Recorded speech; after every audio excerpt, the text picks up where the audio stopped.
you know, the story changes as events, go on in one's life. It ends up being slightly different.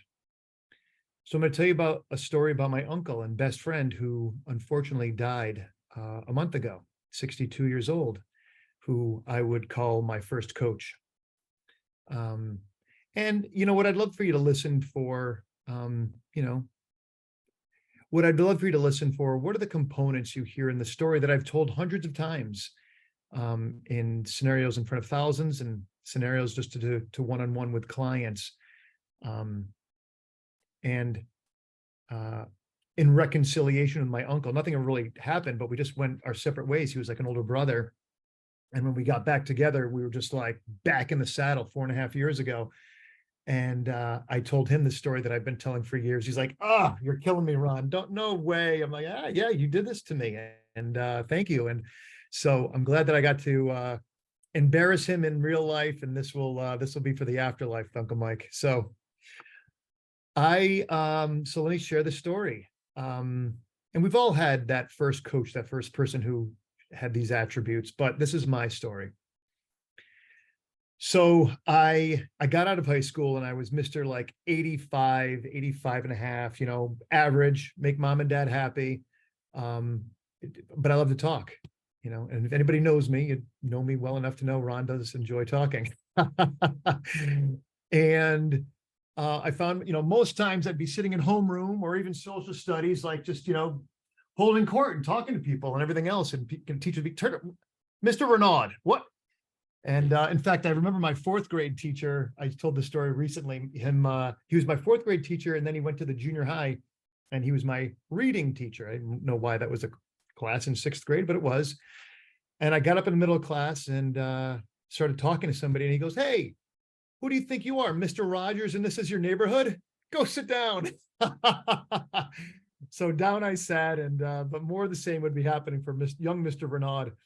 I got out of high school and I was going to college ostensibly to be a chiropractor, but I didn't really like school that much. And so the truth is likely I was going to be a gym teacher. And it's because I love sports and I liked hanging out and doing that kind of thing. Nothing wrong with that, except I really didn't have a big passion to go to school. I was working all night as a janitor from 5 to 1 in the morning. And then I was working during the day, various odd jobs to help pay for school. And I started making some money, as you can imagine. I mean, not a lot, but working all of that. And I started enjoying making money and thinking, well, this is pretty cool. And I told my parents, I want to build America's skyline. And it's because I had watched there was a Stanley Tool commercial.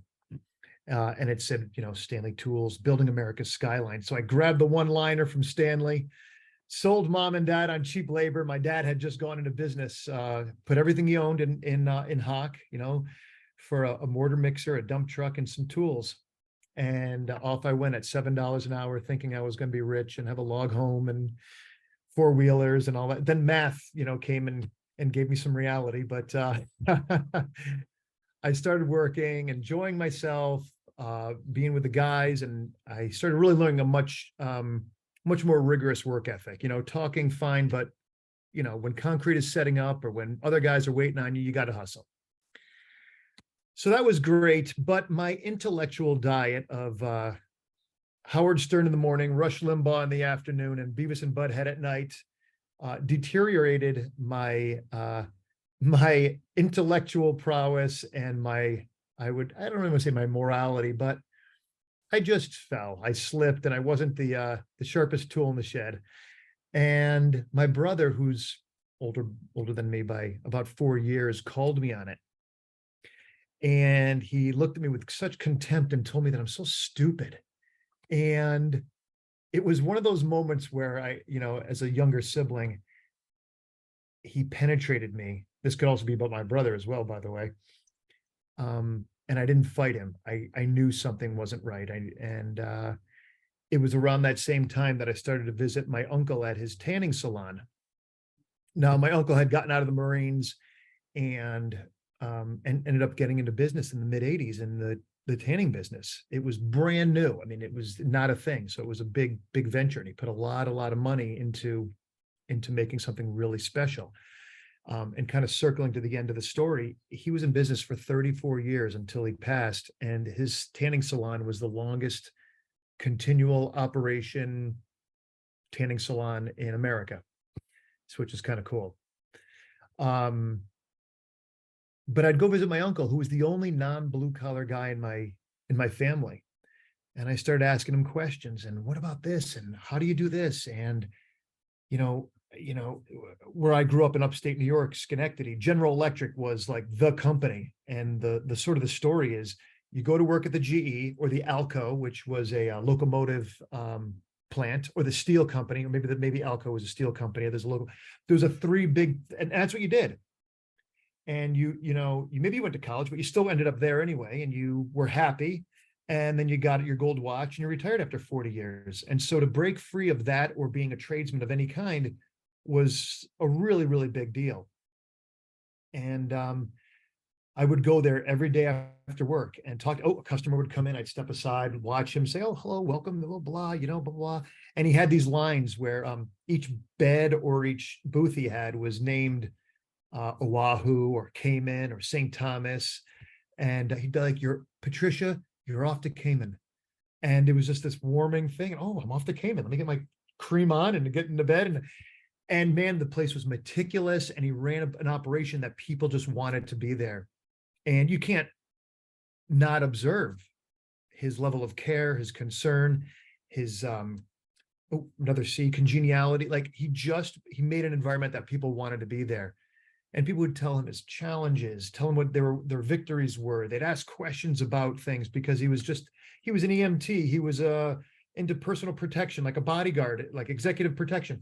He was a researcher in several topics. So people would just come and suck from him, and he was so generous. Okay.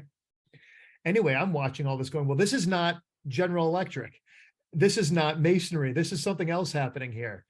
And after a while, he told me about Tony Robbins. It's so funny. It's so cliche, but what happened was I went from spending every night with him to, those old cassette binders with like 6 cassettes on this side, 6 on the other.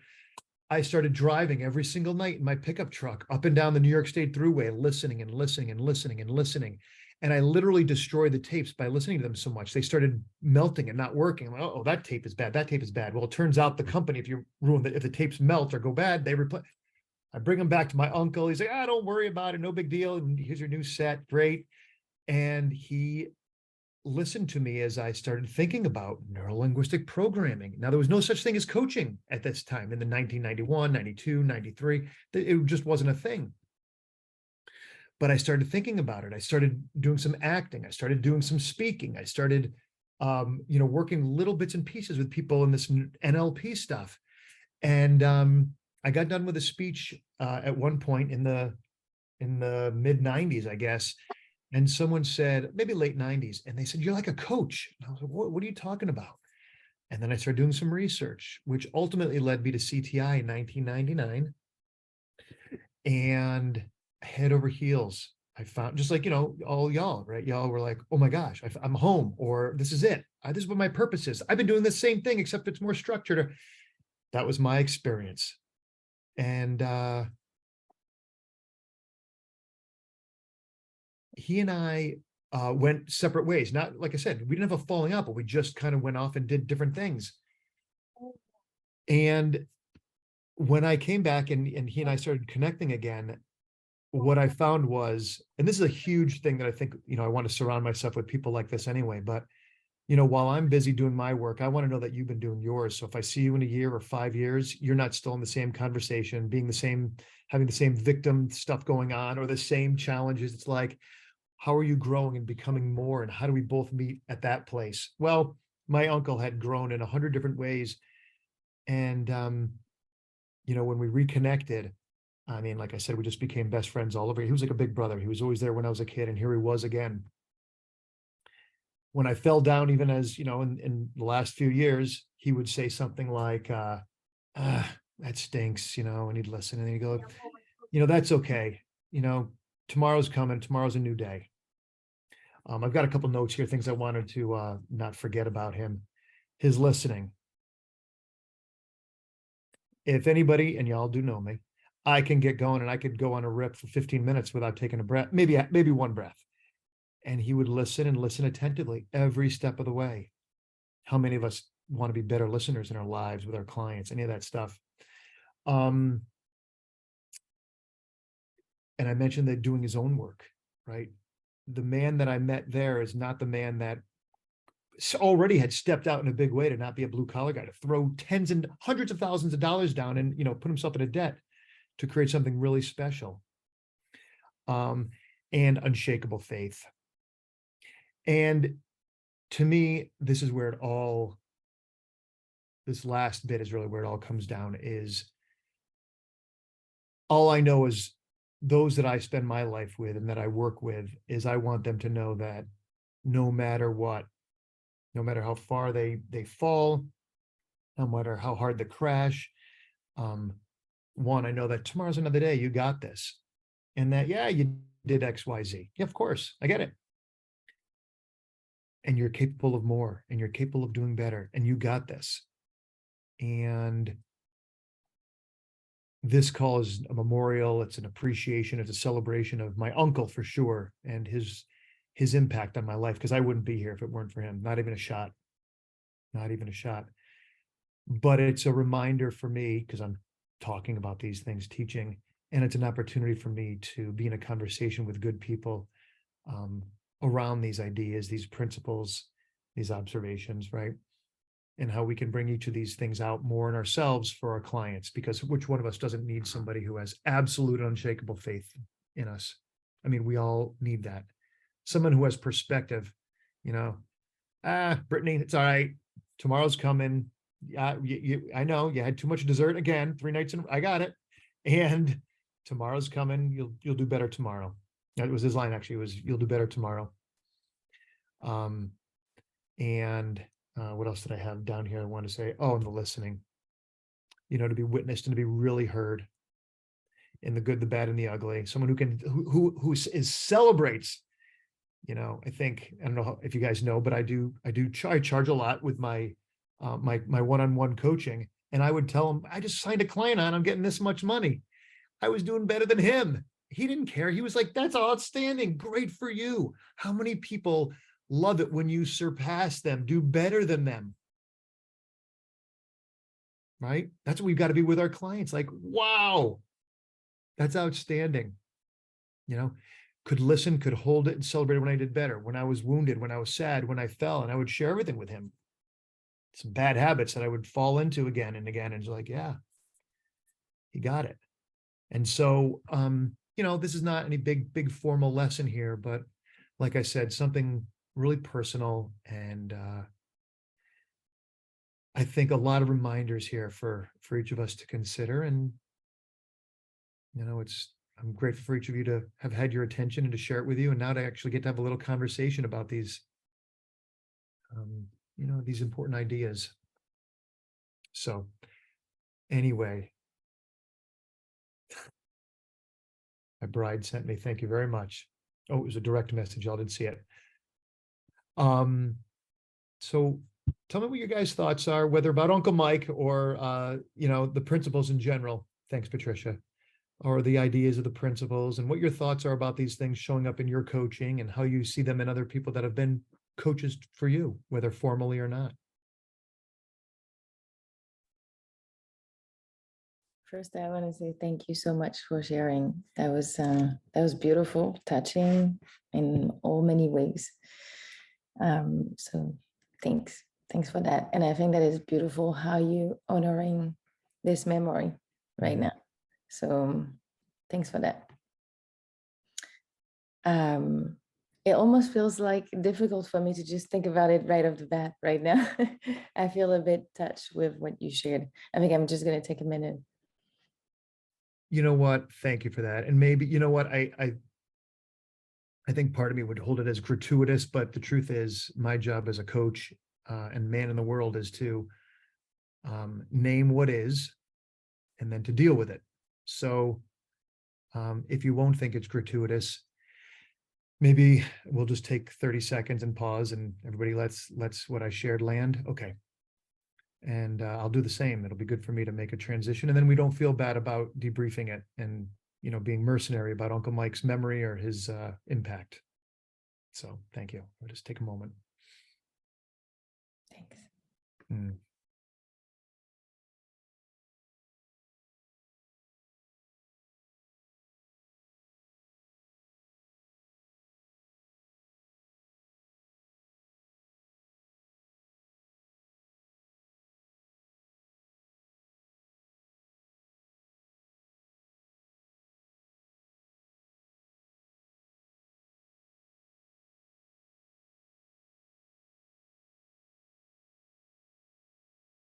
All right. I just thought of one more thing I'm going to do to cap it.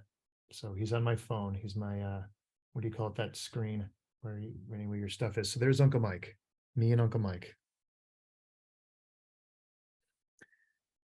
And it's actually in the same room where we are right now, about 2 feet away from where I'm sitting.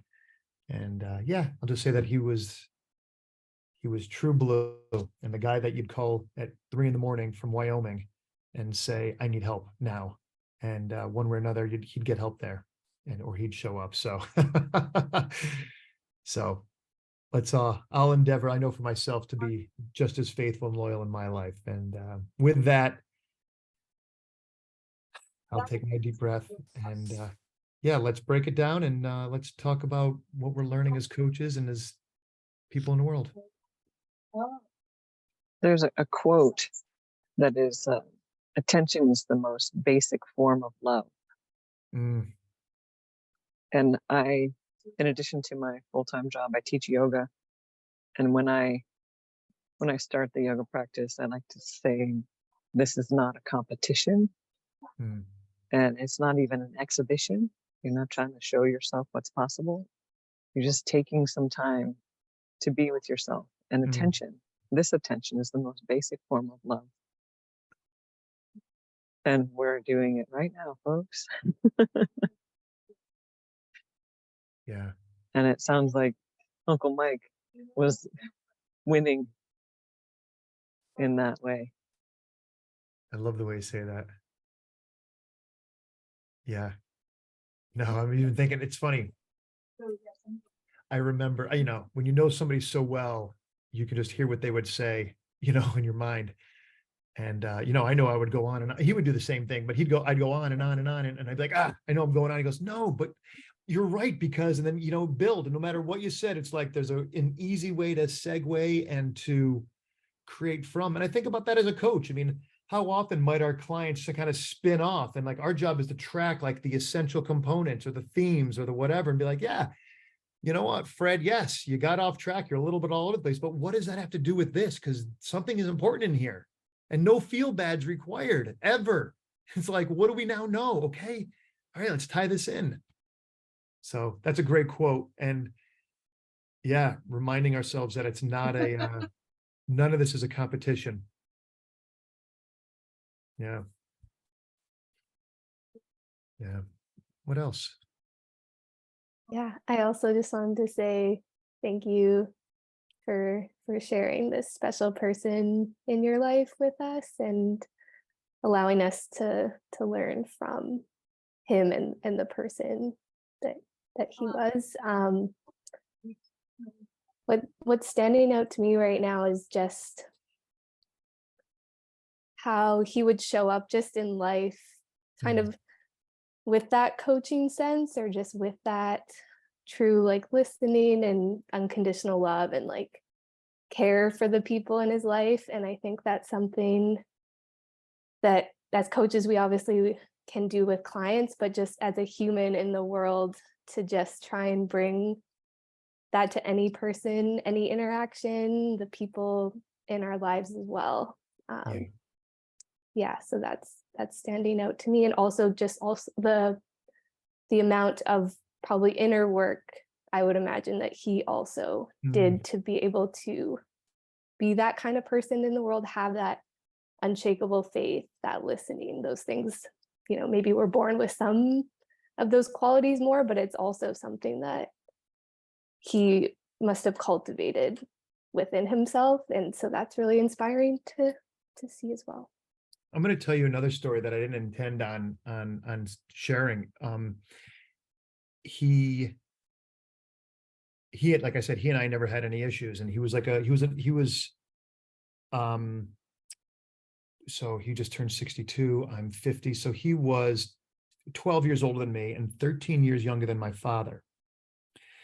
And so my father was, 18 going into the military, and my uncle was the little guy. And then my father's got a family, and my uncle's, 16, 17. And then next thing you know, my dad has a house, and, now just like my father changed his diapers, my uncle was doing the same for me. And, so, I mean, it was like big brother, big brother leaves and goes to the, the military, and he's gone. Oh my gosh. And he and I never had any problems. Like I said, we just kind of grew into different directions, and everybody had their own life going. I got married, he got married, and then I got married, and whatever, it's all good. But he and my father had a falling out over a really unfortunate misunderstanding, and it was brutal. In fact, my uncle kicked him out of his tanning salon when my father went in there to like talk to him about things. And it was not pleasant, and it really crushed my father. And whatever means any of us find to find ourselves and to get grounded with God, truth, Mother Nature, however you tap into what I would say is the moral urge, bless you. My uncle found God through Christ. And when I reconnected with him, he said to me a couple weeks in, I've been giving your father a lot of thought, and man, I was rude to him, and I was so wrong. And I don't even, and he wouldn't say I'm afraid. He would probably say like, I'm ashamed, and I just don't even know, like, I want to apologize to your father, but I know, do you think you even want to hear from me? And I said, and this speaks about my father as well. By the way, my uncle died on my father's birthday. My father was in the hospital, the craziest thing for the surgery. And then my dad's like all excited about a turnaround in his surgery, and we had to tell him. It was just crazy, crazy, but a wrinkle in the story.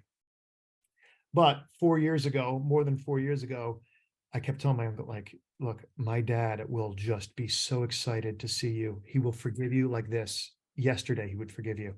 Well, they talk, and my father's like, Michael, I've always loved you. It's like, oh, and they were equally as tight, almost, I would say almost, but just as tight over the last 4 years. And I tell my boys, can you imagine, first of my father's Papa, can you imagine being as courageous as Papa, like to forgive?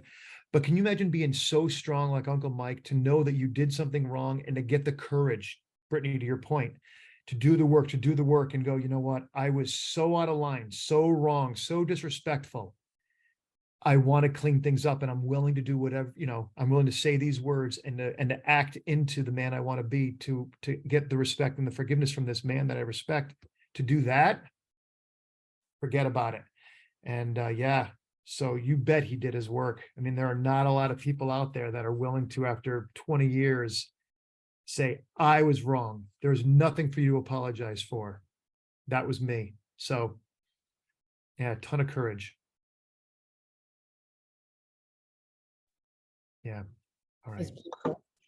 It's actually a great reminder that we we have the time that we have, and that it's important to kind of sometimes take those big moments, think about the actions that we have, or like what we can make right, or what our impact is on the people that surround us. And I like that very much. I'm so glad that they got a chance to reconnect before. Special, right?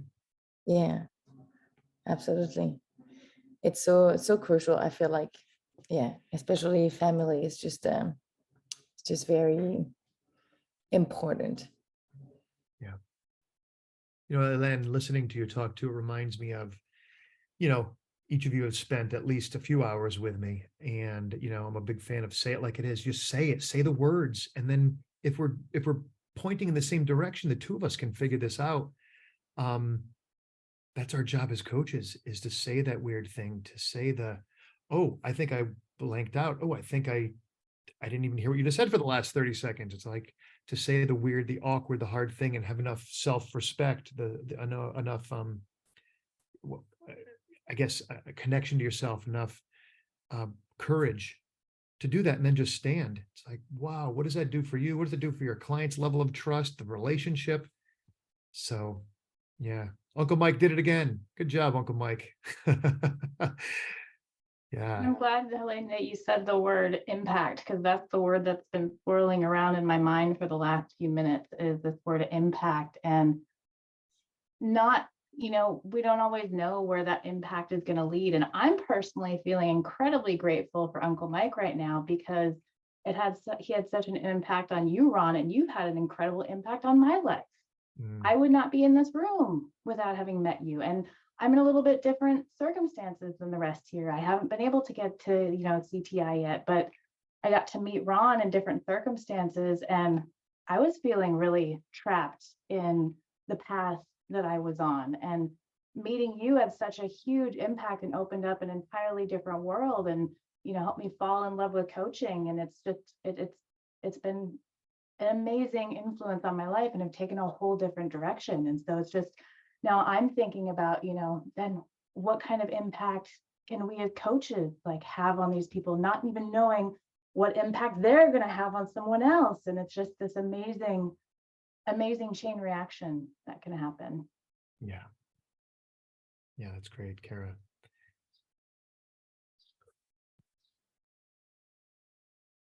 Yeah.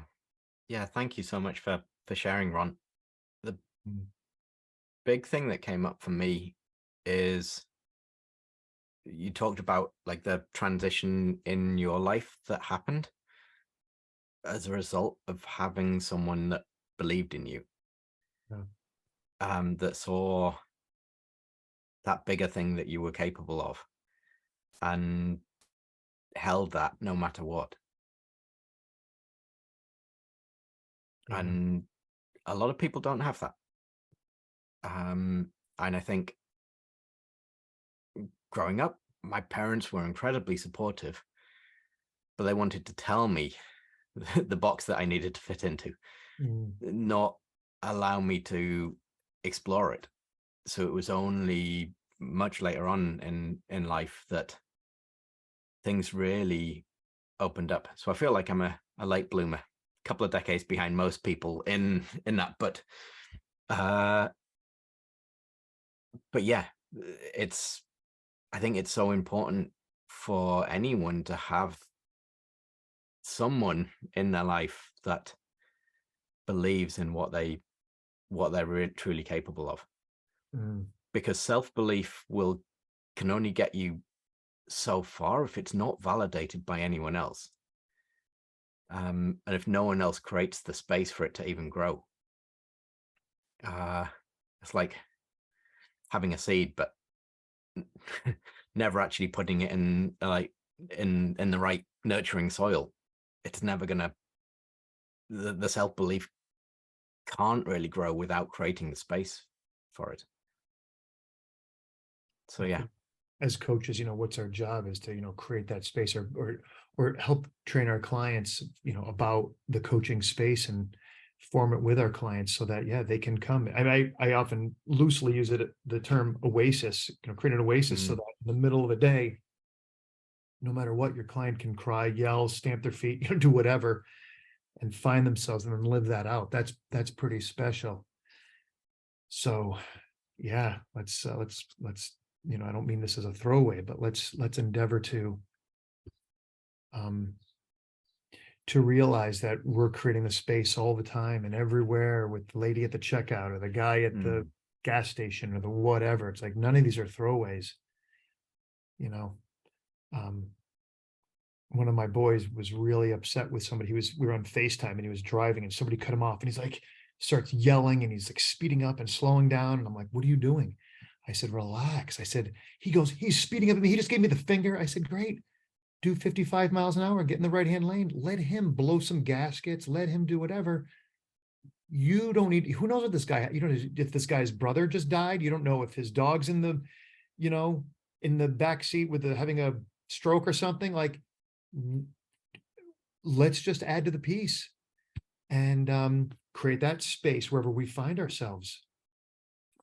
And it's so easy to get tripped up and be like, I'm going to kick somebody in the rear end because I just got kicked in the rear end here. Or, think that I'm being patient and I'm going to somehow let you know that I'm being patient by the way I breathe here. It's like, you lose, it's like, actually, no, be patient, be kind, be gentle, create that space. And we have that bandwidth. So I appreciate you saying that, Fred. That is our job as coaches. And, another shout out again to Uncle Mike is like, yeah, create that space where I can come in and say, I did this stupid thing again. Or I had this big win. It's like, hell yeah. It's all acceptable here. Let's not forget where we're going though. So, yeah. What else is out there? One of the things that was standing out for me was how he was able to celebrate your wins so much.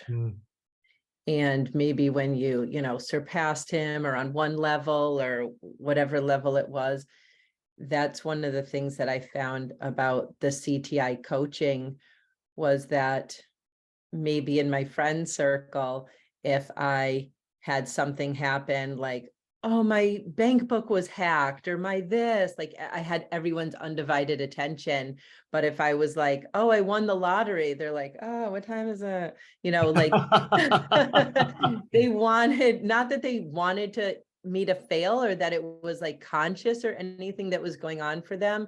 And I remember having one coaching session with one of the CTI teachers when I was doing the 10 hours.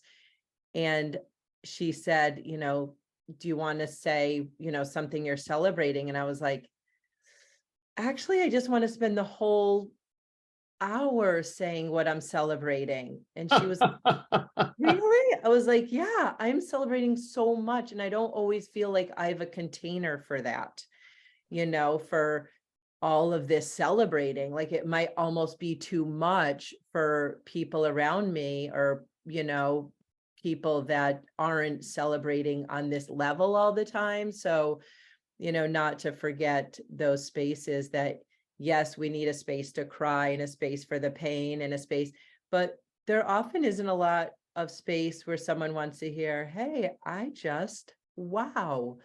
And it sounded like Uncle Mike really created that for you and could watch you grow and was cheering as you did it. Yeah. Yeah. And as I think about that in a coaching context, whether it's an Uncle Mike kind of casual thing or it's legit, I probably had this conversation with each of you at different levels, even if it's just been a sentence or two. Certainly we've got to keep doing our own work.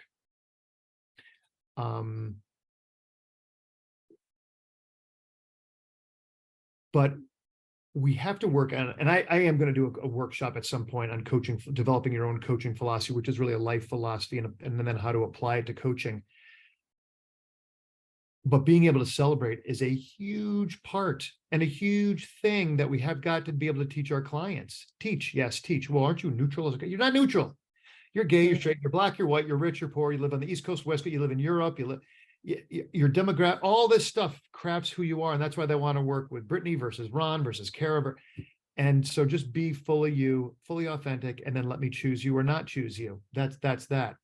But that said, within that coaching philosophy is going to be a theory, a belief, an understanding, an experience, and something worthy of sharing about our need to not only be able to go in the pits and smell that and integrate it, but also, wow, I am beautiful. I am wonderful. I am these things, and to integrate that and to be at choice in terms of how we live that, exhibit it, engage with those ideas and those truths. So, yeah, and then our own capacity to be with it so that we can do the same with our clients, because otherwise we'll be like, yeah, you won, that's great. And what do we need to do to make sure you don't fall into the trap again? It's like, nope. Yeah. So good. High five to Uncle Mike, and for you, Susan, for pointing out the big deal about being able to celebrate the dubs, as the kids say. I have a tangential question. I'm in an organization and running internal coaching, running a program, getting ready to move from, it's ending in July. Actually, it's August, so it's ending. We're doing our wrap up next 2 weeks from now. And wanting to talk to other internal coaches who run internal coaching programs to do some level setting and, you know, just hearing what else is going on out there in the world of internal coaching, and wanted to ask, does Let me- anyone know any internal coaches? Let me see if I can capture that in an essence. I'm going to write it down, and we'll see if there's anything else to complete in terms of the arc of the Uncle Mike stuff, and then we'll explore that for sure. Okay. Thanks. Yeah. So what would we call the essence is, obviously it's internal coaching, and then is it like a how-to, or what do you do to, what would you say? What are you doing? What are you doing in your job as an internal coach? Okay. All right, cool. INTCOACHNG. What do? Cool.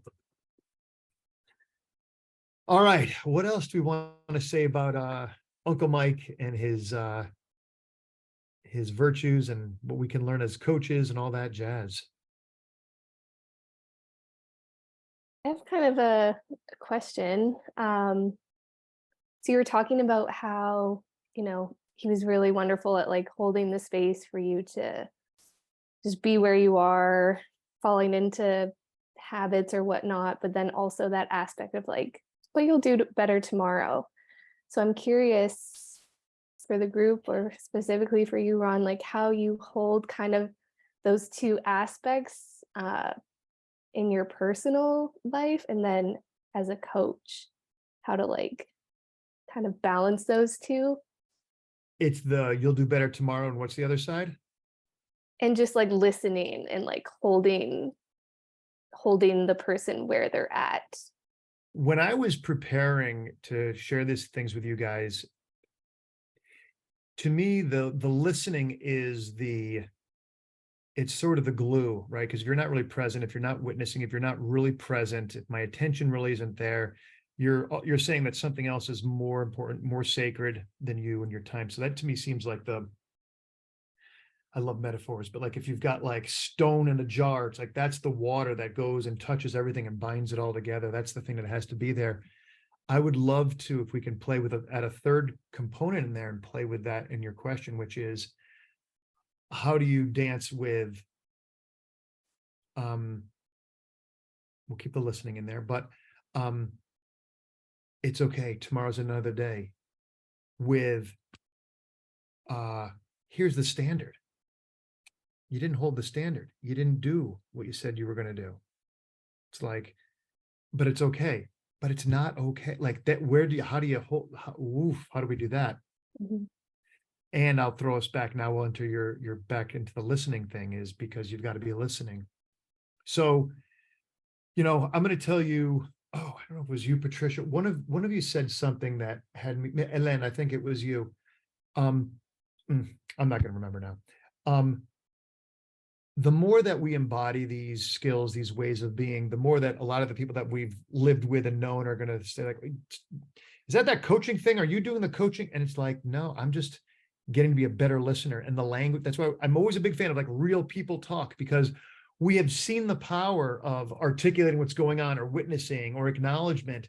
And if we phrase it like the proper coach, Susan, I want to you are a brave woman, and it's like, it grates on people. It's weird, but how do we say that in a way that Susan, or a civilian, so to speak, can receive this new way of being without us bringing the jargony, or the evangelist that just, sort of shuts the door of heaven on himself because he's so rigid about how he articulates, or she articulates it, right? So listening is two things. It's perception, and it's doing something with it.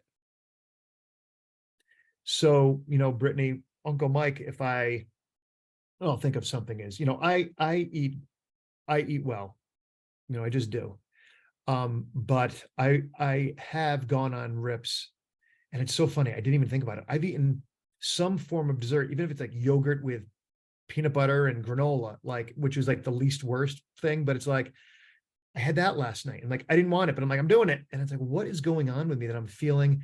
And my wife said to me, you're in mourning. You're probably just like trying to fill a hole and trying to, and I was like, oh, that's probably what's happening because, but like a rip for me would be like, I had dessert 3 times this week. And I would say something to my uncle, like, I stopped and got a Reese's peanut butter cup and a blah, blah, blah. And I'm like, I totally messed up how I've been eating and I don't like blah, blah, blah. And that's, you know, he would be, look at, this is not Ron crashing and burning. This is Ron like, you know, so what? You had a bad day once in 2 weeks, once in every 3 months, not a big deal. This is not a trend. And so if you're listening like a coach in Ron's real life, or Ron as coach, or Ron as, you know, Ron Renaud coaching you and getting paid for it. What I would say, Brittany, is like, oof, well, were the peanut butter cups good? You know? Yeah, Ron, they were the deep cups and I had 2 of them. Like, yeah, and what else? Like, well, I got one of those super sweet iced teas and had a little party. Like, kick ass. That sounds fun. Well, no, I don't. I'm trying to lose weight and blah, blah, blah. Like, did you have a nice night? Well, it was delicious. Okay, good. Let's get back in the saddle. You did that. Now let's get back to, right? So we get to acknowledge you're human. You're not perfect. If you did it again tomorrow and the next night, then I'd be like, okay, what's going on? You know, but then you can feel the tone shift. And I still hold you here and I still believe in you, but I can't condemn you. I can't beat you up. I can't make it. These are bad techniques. It brings hell to earth rather than heaven anyway. You know, unless I'm going to get into coercion, which that's not going to help much with heaven anyway. I'm adding hell to create heaven. That's not going to work. So my only job is to give you space and to remind you like, hey, you said you wanted this. So what is going on? And to get curious. So there's Uncle Mike being a good listener, you know, laughing along with me and saying, yeah, well, the other night I had half a gallon of ice cream. So whatever. And you get back in the saddle. Right. And we remember what we're committed to. So that to me is really where it's at. You know, there's the level 2, actually the syntax, the words. Ron ate dessert 3 days in a row.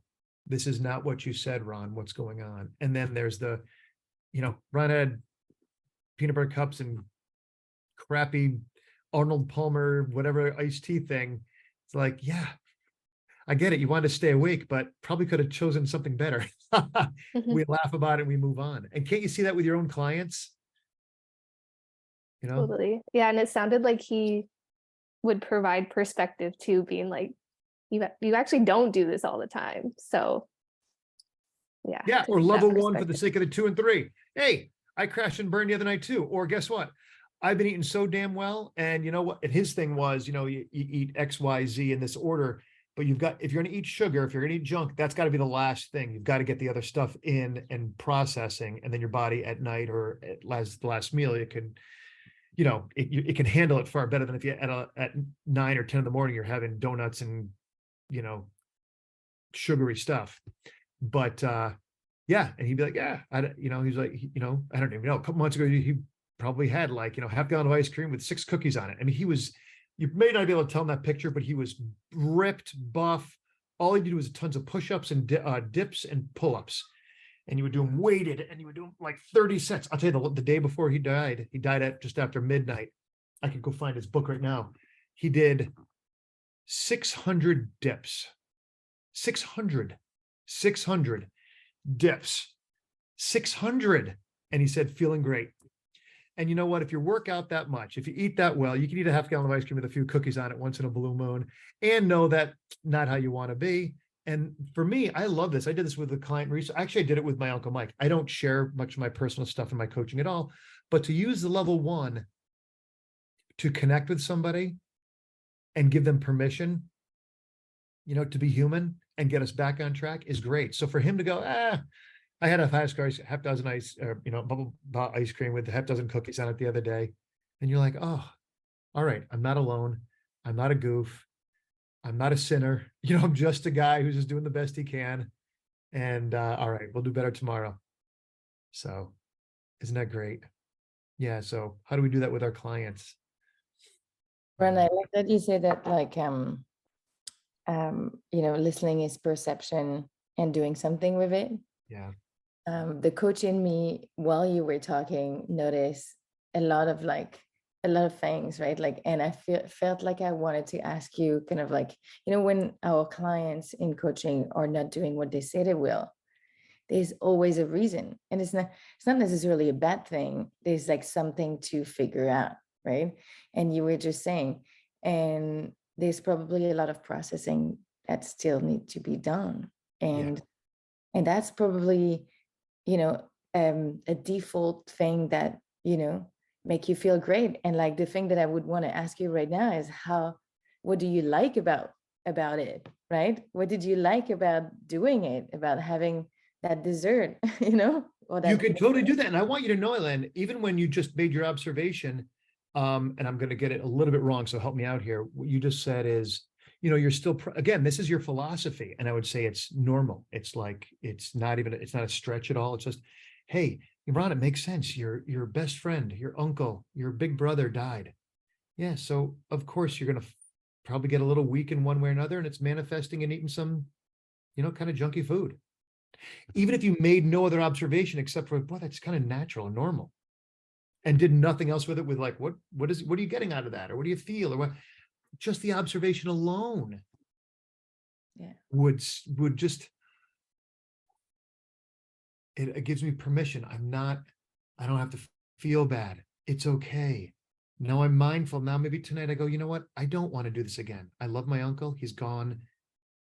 And I don't have to eat this tonight. And that's a pretty cool thing. All that was an observation. Listening. Remember, listening is recognition, is perception, and then doing something with it. It could be just an articulation. It could be followed by a question. It could be, just you're getting it. It's like it increased attention or something like that.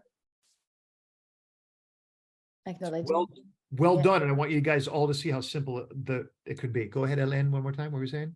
No, what you were saying is like acknowledging the situation. Sometimes it doesn't need a lot of words, right? Yep. But I really wanted to ask you what did you like about it? Like for real. Well, I'll give you the essence, and then we'll touch these other questions really quickly. The essence is, and I wonder if in a coaching scenario, maybe we should do this. Maybe next week or next month we'll do some coaching and do some feedback along this. I wonder if, what did I like about it? That would shift gears for sure and get me thinking about what I liked about it. It might take me off of the Uncle Mike track, which may or may not be useful. I mean, what I like about it is it's pleasurable. It's delicious. When my wife told me a few days ago, I was like, yeah, and I get to do this. And so I had ice cream again. And it was like, but do I really want to keep eating ice cream? So it's profound. It's not even a little bit profound, the eating of dessert. And now it's about choice, Ron. How do you want to be in the world? How do you want to be with your diet at today? No pressure. Yeah. Good question. Thank you. No worries. We have 5. I want to get everybody out of here on time. All right, go around the horn. What do you want to say to be complete with our call today? What do you want to say? Sentence or 2?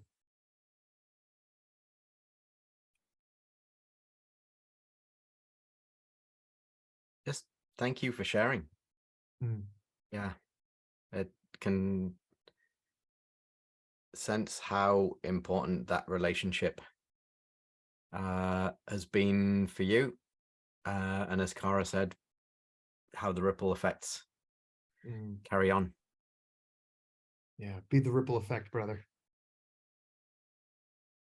Acknowledging Uncle Mike, and thank you, Ron, for holding this space.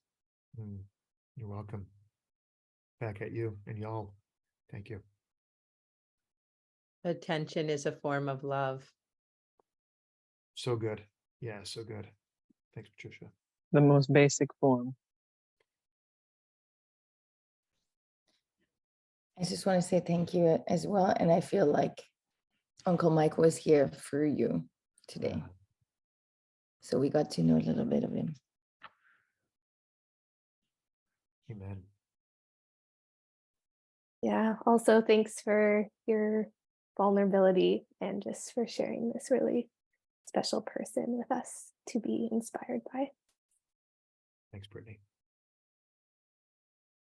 Agree. And the profound impact of having unshakable faith in people. Yeah. Well, listen, I will say thank you to each of you for giving me your attention and expressing your love. Emerson has a great line where he talks about in his essay called Compensation, that there's a compensation in the universe. This happens, well, then karma's going to come and do this. Well, this good happens. Well, we know that the nature's scales are going to be balanced. And the one exception to that, he says, is love. That's the one thing that does grow and accumulate. And so let's endeavor to put some more love in there. And I think it's a great expression of it. Let's give our full attention to those whom we're with today. Thanks, team. We'll see you all next month.